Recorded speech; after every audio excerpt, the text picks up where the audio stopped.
hagamos un análisis del contexto, ¿verdad?, de lo que nos está pasando en este momento. Sin duda de que esta segunda ola, como ha pasado en el hemisferio norte, va a ser mucho más agresiva, vamos a tener mucho más casos y seguramente va a haber mucho más fallecimientos también de lo que hemos tenido durante la etapa de la primera ola. En esto tenemos que ser objetivos respecto de lo que va a pasar en Argentina, porque en definitiva es lo que ha pasado en el mundo, es lo que está pasando en Brasil, por supuesto, con un criterio totalmente distinto al que tenemos nosotros, o también ha ocurrido en Chile, en Uruguay, en Paraguay. Entonces nos tenemos que preparar para el peor escenario. Yo debo comentarte, sí, es cierto, hay hospitales, como por ejemplo el Hospital Rawson, que en un momento determinado, por ejemplo, ayer tenía un 85% de las camas críticas ocupadas, pero nosotros, es un hospital de referencia provincial. El Hospital de Pasteur de Villa María es un hospital de referencia regional y por allí, digamos, la demanda a nivel de las unidades críticas llega, digamos, a un nivel importante, pero también están los vasos comunicantes que hacen a todo el sistema, en donde nosotros, también articulando con el sector privado, tenemos un sistema de derivación de tal manera de que hoy, para pasarte los números concretos, estamos en el orden, ayer, digamos, se informaron 1.187 camas críticas ocupadas en la provincia de Córdoba con pacientes COVID. Nosotros, al día de la fecha, tenemos 3.000 unidades críticas disponibles entre el sector público y privado.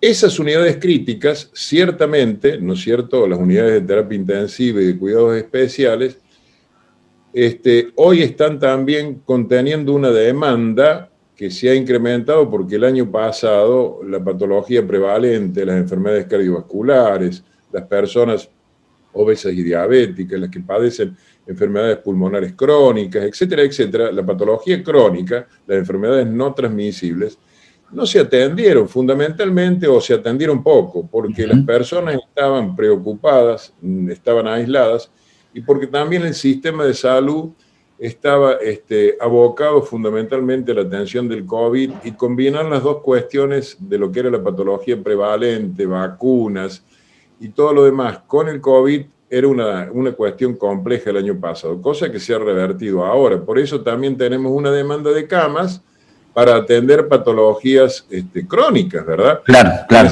De una atención. Entonces, ahí hay una competencia objetiva entre lo que es el COVID y las patologías prevalentes que está pasando en todo el mundo este tema. Yo lo quiero dejar en claro. Por eso, si vos me preguntas hoy, ¿cuántas camas críticas realmente hay ocupadas en la provincia de Córdoba? Entre las dos cuestiones, y bueno, yo te diría que estamos por ahí estando en el orden del 70% de las unidades ocupadas. Bien, doctor, atendiendo, ya metiéndome un poco más en la región, Oncativo tuvo de 30, pasó a 13 casos ayer, que hace un total de 1.800. Oliva tiene algo similar, hubo 8 casos ayer, hace un total de 1.788.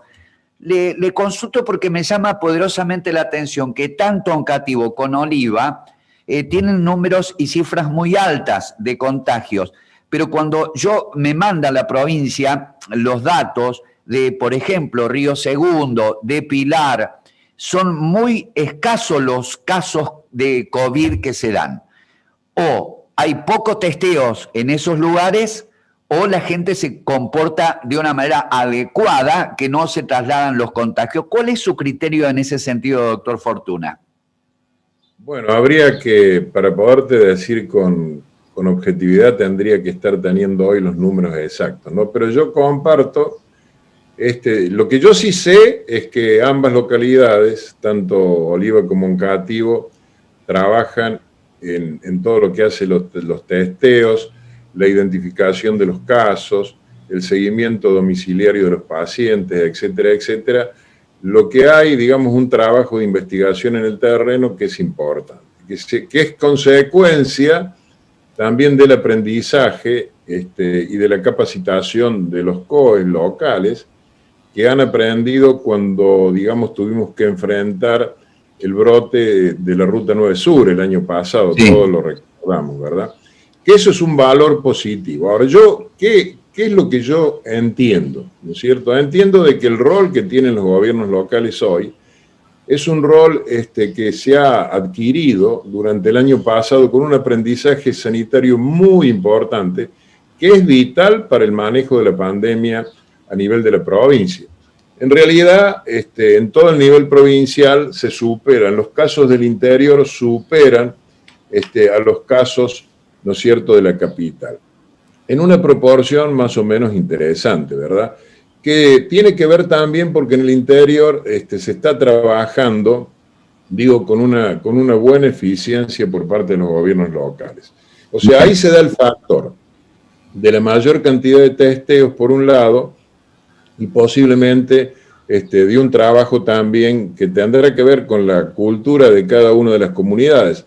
Acá es totalmente cierto y está demostrado científicamente que las personas se contagian en las reuniones familiares y sociales en una alta proporción. Después, digamos, la primera proporción de contagios son los convivientes en los hogares de las personas que están infectadas, ¿verdad? Esta es la realidad. Vos recién mencionabas un número, ¿no es cierto? Bueno, cuando vos estás con 1.800 casos confirmados en una localidad como la nuestra, por ejemplo, supera los 8.000 contactos estrechos en todo el proceso desde el año pasado hasta ahora. Es un dato, ¿no? Porque tenemos más o menos 16.000 habitantes. Claro, claro. Quiere decir de que ese dato lo tenemos que tener. El conviviente, digamos, el que vive con una persona infectada, es muy probable que se infecte también. Entonces, hay una proporción importante de convivientes que es del 51%, más o menos, de los casos nuevos que se producen. Pero el resto, del otro 49%, la mayor proporción se da no en los lugares de trabajo, que es aproximadamente un 13 o 14%, sino en las reuniones familiares y sociales, ¿verdad? Esta es la proporción desde ese punto de vista. Entonces, ¿en dónde está el cuidado? El cuidado está fundamentalmente en el seguimiento de los casos en el hogar, para que no tengamos ninguna sorpresa. A veces se infecta a un joven y termina infectando a los padres o a los abuelos, o viceversa, puede también ocurrir, ¿verdad? Claro. Sea la inversa. Pero eso hay que cuidarlo, sobre todo para que uno haga la derivación oportuna, ¿no? O sea, seguir el caso a nivel del domicilio con el aislamiento correspondiente, ¿no? Y evitar el traslado tardío, porque eso implica que en vez que el paciente vaya a una sala común, si se tiene que internar, termine en una sala de terapia. Claro.